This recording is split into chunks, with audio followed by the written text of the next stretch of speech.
Hi friends, this is Mayur. You watching beyond Bollywood plus. आज बात होगी फिल्म अकेली की, लेकिन आप सबसे पहले हमें अकेला मत छोड़िएगा। तो इसलिए please subscribe to our channel and don't forget to press the bell icon. Film Akelli इसे डायरेक्ट किया है first time director Pranay Meshram. इससे पहले वो एडी रह चुके हैं। इसमें मुख्य भूमिका नुसरत भरूचा निभा रही है। उनके साथ है कुछ देसी और कुछ विदेशी आर्टिस्ट। दोस्तों, जब इराक और सीरिया क्राइसिस की बात होती है, कैसे 2013-14 में जो आतंकवादी संगठन है ISIS, also known as IS, Islamic State, उसने इन दोनों कंट्रीज पे कब्जा कर लिया और बहुत ही मैं कहूँगा कट्टरपन लाया था।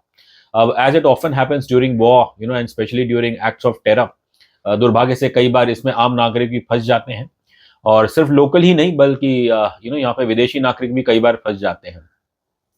So obviously, when it comes to, I would say Indian nationals stuck in war-torn regions like Iraq and Syria, इस विषय पे तो हम कुछ फिल्म्स पहले ही देख चुके हैं, जिसके अंदर प्रमुख नाम जो आता है वो है मलयालम फिल्म टेक ऑफ, जिसे डायरेक्ट किया था महेश नारायणन ने। ये उनकी पहली फिल्म थी। That film starred Parvathy, Fahadh Faasil, Kunchacko Boban and Asif Ali in leading roles. ये फिल्म को काफी प्रशंसा मिली थी और शायद मलयालम बॉक्स ऑफिस पे भी इसने अच्छा खासा ही किया होगा। खैर, उसी साल एक फिल्म आई थी टाइगर जिंदा है, वो तो खैर बॉलीवुड की है। और it was a sequel to Ek Tha tiger, और यहाँ पे ऑब्वियसली हमारे सलमान खान साहब है एजेंट टाइगर, और इस फिल्म को डायरेक्ट किया था अली अब्बास जफर ने। इन दोनों फिल्में जो में समानता है वो ये है that both the films derive their principal plot from the ऑडियो and the rescue of Indian nurses in Tikrit Iraq in 2014।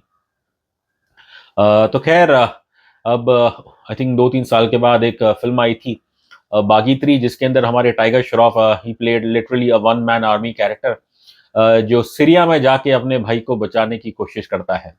और वो तो खैर ये भी कहता है कि मैं आपके नक्शे को पूरे आपके देश को दुनिया के नक्शे से मिटा दूंगा। खैर, इस साल द केरला स्टोरी आई थी, और उसके अंदर that largely spoke about religious indoctrination and religious in conversions, and obviously it had its element of terror element, जहाँ पे obviously कि किस तरह ISIS has pierced into Kerala। तो खैर, आई थिंक मैं केरला स्टोरी की तुलना तो बाकी फिल्मों से नहीं करूंगा। खैर, लेकिन अब एक फिल्म आई है अकेली, जिसका विषय भी थोड़ा बहुत सिमिलर है कि कैसे एक भारतीय नागरिक वो मोसुल इराक में फंसी हुई है। अब आप कहेंगे एज दर्शक कि अब ये विषय पे तो हम पहले फिल्में देख चुके हैं, तो अब अब इसमें देखने के लिए हमारे लिए क्या है। तो खैर, सबसे पहले मैं जो कहूंगा, I think what separates Akelli from the rest is that unlike the names that we mentioned before, यहाँ पे जो भारतीय नागरिक है, उसे अगर अपने आप को बचाना है तो उसे खुद ही करना पड़ेगा। एक अंग्रेजी में कहावत है कि God helps those who help themselves. और दुर्भाग्य से जो जो लीडिंग कैरेक्टर है ज्योति, प्लेड बाय नुसरत भरूचा, उसकी स्थिति भी कुछ वही है कि अगर उसे आईसिस के चंगुल से निकलना है, तो उसे ही रास्ता ढूंढना पड़ेगा। अब क्या इसमें वो सक्षम होती है, ये तो खैर जब आप फिल्म देखेंगे तो आपको बेहतर पता चलेगा। खैर, हमारे लिए जो आई थिंक ज्यादा इम्पोर्टेंट सवाल ये था कि ये लड़की मोसुल में पहुंची कैसे। तो खैर, 4 महीने पहले ये लड़की, इसकी जिंदगी अच्छी जा रही थी। ज्योति दिल्ली से आती है, और ये एयरपोर्ट पे ग्राउंड स्टाफ में नौकरी करती है। ज्यादातर ये टारमैक में रहती है। और फिर एक हादसा होता है जिसके अंदर एक्सीडेंटली ये एक पैसेंजर को चोट पहुंचाती है, जिसके कारण फिर इनकी जॉब चली जाती है और इन्हें कोई जॉब नहीं मिलती है। ये फाइनेंशियल बर्डन में दबी हुई है। और ये अपनी माँ और अपनी भांजी के साथ रहती है। दुर्भाग्य से जो भांजी है, उन उसके माता पिता केदारनाथ फ्लैश फ्लड्स में वो गायब हो गए। उनकी तो आज तक लाश भी नहीं मिली, जिसके कारण इंश्योरेंस से पैसा भी नहीं मिलता है। यहाँ पे ऑब्वियसली नौकरी नहीं है, कर्जे में है ज्योति। और तब वो एक फैसला लेती है। एक लोकल एजेंट होते हैं, वो उन्हें बोलते हैं कि भाई आपको मोसुल में आपको एक अच्छी नौकरी मिलेगी, 80,000 रुपये मिलेंगे। तो दोस्तों, अक्सर यही देखा जाता है कि कैसे हमारे भारतीय नागरिक फाइनेंशियल मजबूरी के कारण वो ऐसी जगह में भी जाकर काम करना चाहते हैं, क्योंकि obviously it's a matter of survival. तो obviously that's how Jyoti lands in Mosul. लेकिन और ऐसा नहीं कि उन्हें नहीं पता कि शायद इराक में क्या हो रहा है। उन्हें थोड़ी बहुत इल्म होती है, थोड़ी बहुत उन्होंने खबर में देखी होती है कि शायद इन प्रांतों में तो कुछ लफड़ा है। लेकिन जो उनके एजेंट है वो उनसे झूठ कहते हैं कि आप कुछ चिंता मत करिए, जहाँ जिस एरिया में आप जा रही है, जिस फैक्ट्री में आप जा रही है, वहाँ पे ऐसा कुछ नहीं है, कोई टेंशन नहीं है, वहाँ पे इराकी आर्मी आपकी सुरक्षा करेगी। तो खैर मजबूरी के कारण ज्योति को ये नौकरी लेनी पड़ती है और वो पहुंच जाती है मोसुल।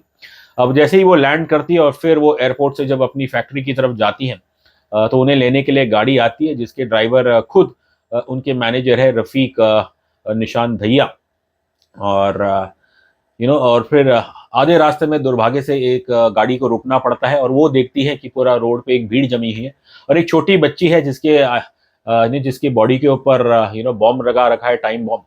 और एक बॉम्ब स्क्वाड के मेंबर है, वो कोशिश कर रहे हैं कि इस लड़की को बचा पाए, लेकिन दुर्भाग्य से वो संभव नहीं होता है। अब ये दृश्य देख के जाहिर है किसी भी इंसान के तो दिल दहक जाएगा।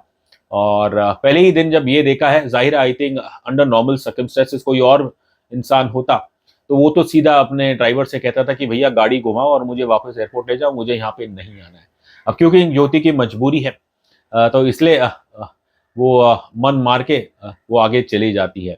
4 महीने तक तो सब कुछ ठीक चलता है। फैक्ट्री में वो काम करती है, इस बीच उनकी दोस्ती अच्छी तरह थोड़ी अच्छी खासी हो जाती है रफ़ीक के साथ। और वो जो लोकल्स है उनसे भी वो घुल मिल जाती है।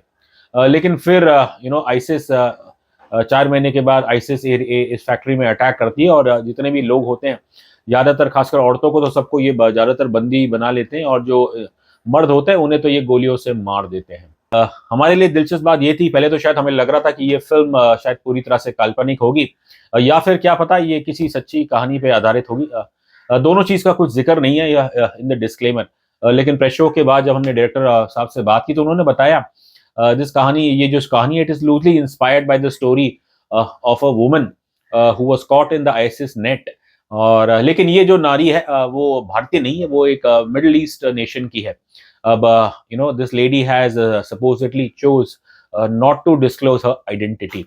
अब जाहिर है अब ऐसी कहानी में आप एक भारतीय को डाल देते हैं तो सवाल सबसे पहले तो ये पैदा होता है, खासकर जो हमारे लॉजिकल व्यूअर्स है वो सोचेंगे कि कैसे एक इंडियन हिंदू लेडी वो आईसिस के चंगुल में फंसी हुई है और उसने अपनी आइडेंटिटी भी नहीं बदली है। वो ओपनली बता रही है कि उनका नाम ज्योति है और वो हिंदी में बात कर रही है। तो आप सोचने पे मजबूर होते हैं कि ऐसी एक महिला का आईसिस उसके चंगुल से निकलना या कितने दिन तक वो सर्वाइव कर पाएगी।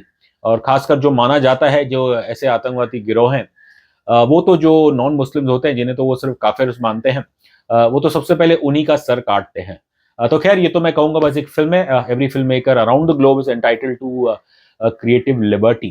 तो हमें अकेली में एक एक थोड़ा बहुत नयापन दिखा और काफी हमें प्रॉमिसिंग लगी स्टोरी, लेकिन दुर्भाग्य से ये फिल्म मार खाती है इसकी overall writing and I would से इनकंसिस्टेंट स्क्रीन प्ले। मुझे ऐसा लगा कि शायद डायरेक्टर इट्स नॉर्मल थिंग, ऐसी स्थिति में एक इंसान के साथ अत्याचार होता है, लेकिन शायद यहाँ पे हमारे डायरेक्टर साहब कुछ एक आध एक्स्ट्रा कुछ अत्याचार के सीन फोकस कुछ थोड़ा अत्याचार को दिखाने में ज्यादा हमें लगा। ये इसे कर्व किया जा सकता था और I think the effort should have been on having a better strategy. Normally ये होता है कि ऐसी स्थिति में एक इंसान फंस जाता है, उसके साथ बुरा व्यवहार होता है, फिर वो उस मैं कहूँगा एक नरक में कुछ टाइम बिताता है और तब उसे आजू बाजू उसके पूरी लोकेशन के बारे में पता लग जाता है और तब वो शायद अकेले या फिर कुछ एक आध लोगों के साथ मिलके वो अपना एक एस्केप प्लान बनाता है। यहाँ पे हमें कोई स्ट्रेटेजी नहीं देखी, कि बेसिकली ये है कि कुछ चीजें घटनाएं होती हैं जिसके कारण ज्योति को एक ओपनिंग मिल जाती है कि वो यहाँ से भाग सके। अब ये जो सीन्स है मैं कहूँगा बिल्कुल भी इतने खास हमें लगे नहीं, बिकॉज दे रियली मैं कहूँगा कहीं ना कहीं असंभव लगते हैं। एंड सवाल ये भी खड़ा होता है कि ये जो इस्लामिक स्टेट आतंकी गिरोह है क्या वो इतना क्या इतना वो बकवास है या इतना कमजोर है कि एक अकेली भारतीय नारी वो उनके चंगुल से या उनके सामने भागती रहे और वो कुछ नहीं कर पाए। तो खैर आई थिंक ये फिल्म स्टोरी फाइन है, लेकिन इन टर्म्स ऑफ स्ट्रैटेजी थोड़ा बहुत इस पे ध्यान देते तो शायद फिल्म और अच्छी निकल के आती थी। खैर अगर मैं अभिनय की बात करूं तो Nusrat Bharucha she is no longer the selfish girl from Luv Ranjan's misogynistic films. और पिछले 2-3 साल में उन्होंने कुछ अच्छा काम किया है। She has played some strong female characters in films like Chhorii and Janhit Mein जारी। और अकेली ऑब्वियसली ये बड़ा असंभव होता कि उनके लिए ये स्टोरी इस फिल्म को ठुकराना। और आई थिंक उनके परफॉर्मेंस में कहूँगा थोड़ा बहुत ऊपर नीचे है, और लेकिन ओवरऑल मैं कहूँगा it's a very honest and sincere performance by Nusrat Bharucha. बस ये है कि काश if she was armed with a better a strong screen play, और कुछ इस फिल्म में अगर अच्छी स्ट्रेटजीज होती एस्केप प्लान की, तो फिर मुझे यकीन है we would have been able to see a wholesome performance from Nushrratt Bharuccha. खैर बाकी एक्टर्स की बात करूँ तो फिर इसके अंदर हमारे अनहेरिटेड एक्टर है Nishant Dahiya, who is playing the character of Rafiq. अब इनका काम मैं कहूँगा अच्छा है, और एक दिलचस्प बात यह है कि जैसे ही ये दोनों पहले मिलते हैं और दिख रहा है कि रफीक इज स्मिटन बाय ज्योति, और फिर आने वाले 2-3 महीनों में ये दोस्ती बढ़ती है, एंड रफीक तो शायद इनडायरेक्टली अपने प्यार का इजहार भी करते हैं।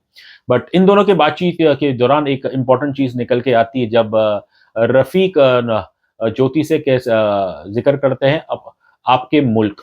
अब आप सोचेंगे कि एक उर्दू कि भारत के इर्द गिर्द ऐसा कौन सा मुल्क है जो जहाँ पे उर्दू बोली जाती है। खैर हमें इसका मेंशन करने का जरूरत नहीं है। तो खैर ये मैं कहूँगा एक रिस्क फैक्टर भी है, बिकॉज जब ऐसी चीजें पर्दे पे आती है तो जो हमारे लव जिहाद के ट्रोल्स है वो एकदम से कूद पड़ते हैं। अच्छी बात यह है कि Meshram is not carried away, और इनके दोनों भी जो कैरेक्टर्स है वो अपनी बाउंड्रीज को मैं कहूँगा एक दोनों बाउंड्रीज को क्रॉस नहीं करते हैं। निशान दहिया का काम अच्छा है। खैर ये तो हमारे देसी हो गए, और एक चीज और करना चाहूंगा, जो नुसरत भरूचा की मदर का कैरेक्टर प्ले कर रही है पिल्लो विद्यार्थी जी, उनका काम मैं कहूँगा काफी अच्छा है। और खैर जब ऐसा आपके पास सब्जेक्ट हो तो जाहिर है आपके पास विदेशी टैलेंट रहेगा।